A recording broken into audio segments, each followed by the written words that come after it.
எங்களுக்கு தரப்பட்ட இடத்துல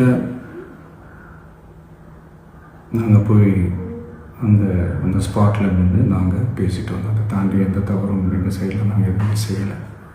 பட் இருந்தாலும் எங்கள் கட்சியை சேர்ந்த நிர்வாகிகள் தோழர்கள் மேலே எஃப்ஐஆர், அது மட்டும் இல்லை சோஷியல் மீடியாவை சேர்ந்த நண்பர்கள் தோழர்கள் அவங்க மேலே எஃப்ஐஆர்லாம் போட்டு இப்போ பிடிச்சிக்கிட்டு இருக்கிறாங்க.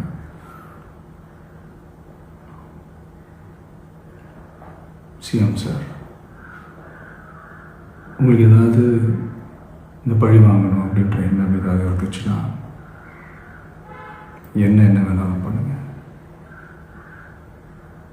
அவங்க மேலே கை வைக்காதீங்க.